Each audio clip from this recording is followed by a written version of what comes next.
Welcome to another day in my life. It's really getting old not having anything go right for me.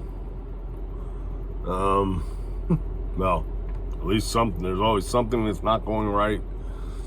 And even when something does start going right, then that's when something else has to go wrong, which in this case, since pulling the ECM to get the numbers and order a new one, the van has not done the limp mode thing at all.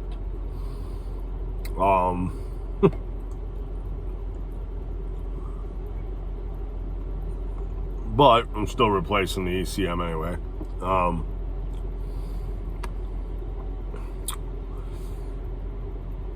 But just when I'm thinking I'm getting somewhere there, last evening on my first break, I go out to the van and I see that I have an E1 error for over battery discharge.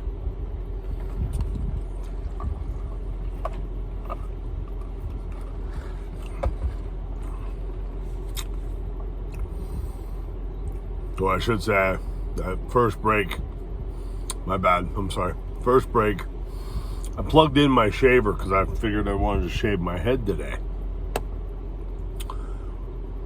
Because I like to keep up with it and keep that fresh shave going.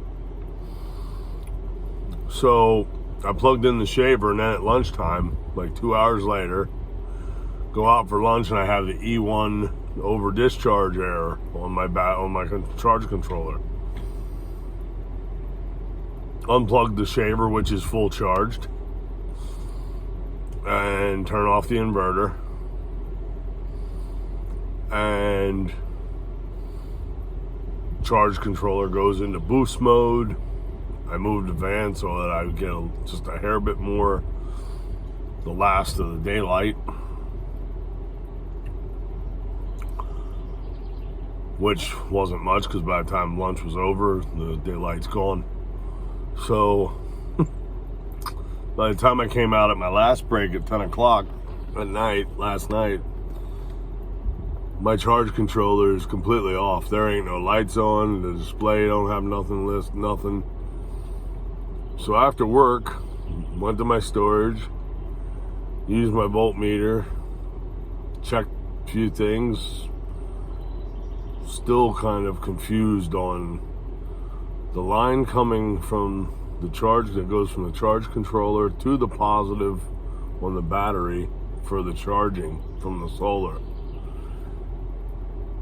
Pulled the cover off that fuse holder where the 40 amp fuse is in that line. Put the positive probe to that, the negative probe to the negative on the battery. I did the whole negative thing going to my shunt for my battery monitor. And it only showed 7.6. I took the nut off, pulled the wire coming from the positive on the battery, pulled it off the fuse holder, touched the probe to it, touched those two different grounds, and it showed 12.96. Had the probe on the positive line coming from the positive battery terminal, brought it back down and touched it to the fuse holder for the coming from the charge controller, and it instantly dropped to 7.4. I don't know why. Other than the fact that my charge controller needed a hard reset, so even after doing a hard reset, and when I hooked everything back up and then the light came back on my charge controller, it was still only showing 6 to 7 volts on that, touching it there, measuring it there. But if I measured on the battery direct, it showed 12.9.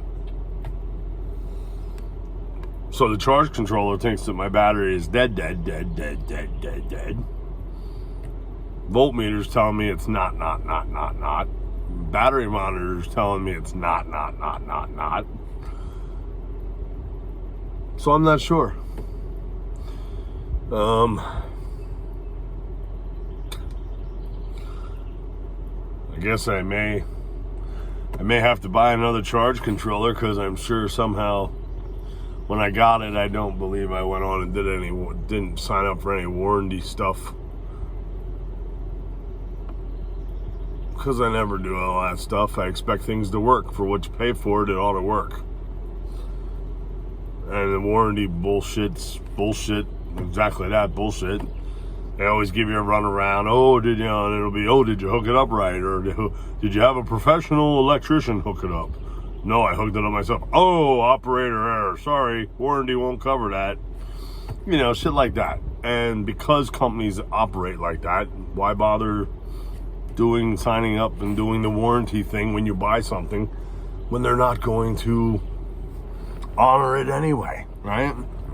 Now it's getting really cloudy, like it's gonna storm. So, so we'll turn the battery isolator back on so my battery can keep getting charged. And I will head to work so that I can get in before it starts to pour. Because it looks like it's gonna storm.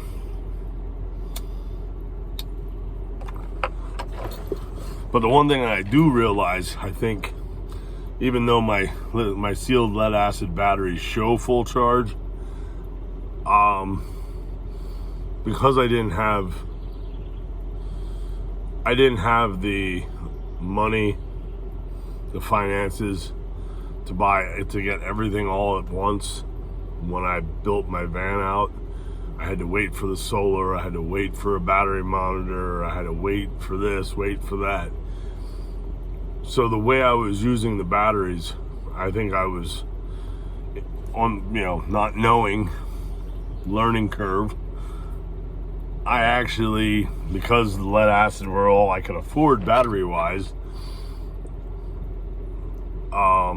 I discharged them below where they should have been a lot of times because of my schedule and then sleeping, and then by the time I get up, my voltage was way low, so I turned on the van, charged it.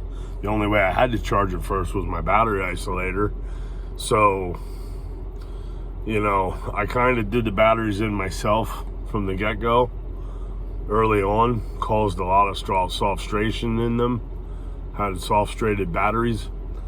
I really thought the solar would have fixed that, but it did not.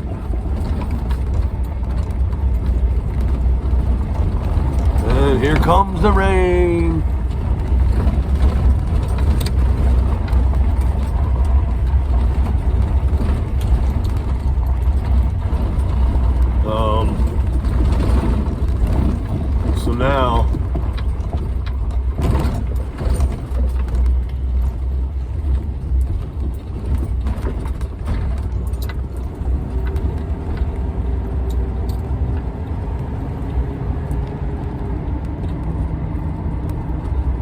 So now I definitely have to upgrade to my lithium iron phosphate batteries. Right now I have the two 100 amp hour sealed lead acid, and when I upgrade, I could upgrade to two 100 amp hour lithium, but I think it would behoove of me to save up a little bit more and spend more up front and actually buy the 200 amp hour, so I double my capacity to 400 amp hours, because with my fridge and freezer running all summer, then in the wintertime my heater, it would definitely behoove of me to have 400 amp hours instead of 2, especially lithium, where you can draw it down 80% of the battery without damaging it. That would be the wisest choice for me. But that's $1,200 to $1,300 now I gotta save up. So, yay me! On top of, I need coil packs for this van. I need plugs done.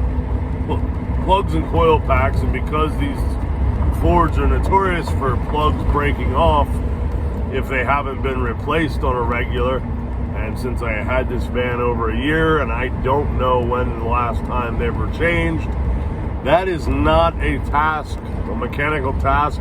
It's one that I could do if it wasn't in a vehicle that was known for having spark plugs snap off in the engine. But since they are known to snap off, and I don't know when they were replaced last before I bought it, I'm not taking that chance of being stuck with having to try to get somebody to, go and get a spark plug removal tool and then fight to get those out and blah, blah, blah, blah, blah. And then if a piece of spark plug's down in there and it messes something up, then oh yeah, no, that's not something I'm not even attempting that. I will leave that for the professionals. And if something gets messed up in the process, they're responsible.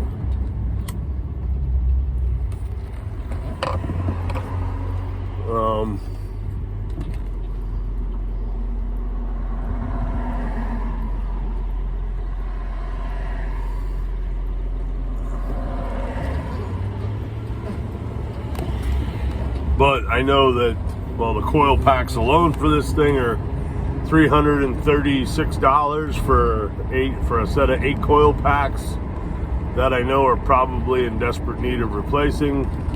Plugs are almost $40, so there's almost $400 just in parts, and then the labor that a garage is going to charge me to do that. Plus there's other parts that I would like to have replaced on this thing, just to know that they are good to go and new for my future travels.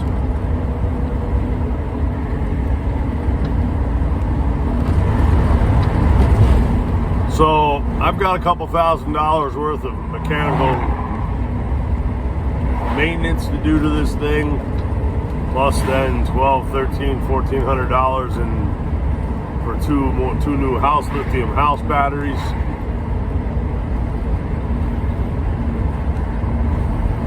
When does it end?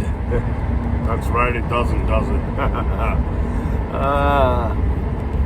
Yes. It should get to the point where I can just go and enjoy travels and enjoy life without any major issues because everything's new or most stuff's new. But it just seems like I'll never get to that point. And then of course, tried to get up. Well, I figured I'd only take a nap this morning, then go mow grass, do my grass mowing gig. But yeah, that didn't happen. I didn't get up until after 12, between 12 and 1.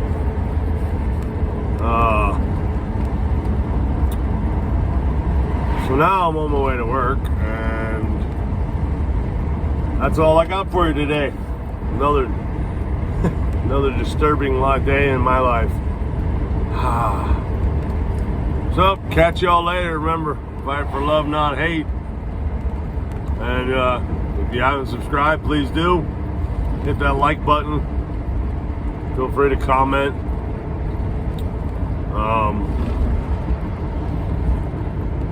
If anybody out there feels compelled to want to make any donations, I do have PayPal, Venmo, and Cash App. Links are in the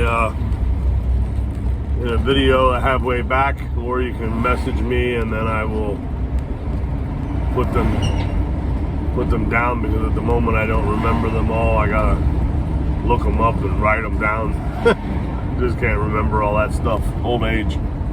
So any donations are greatly appreciated.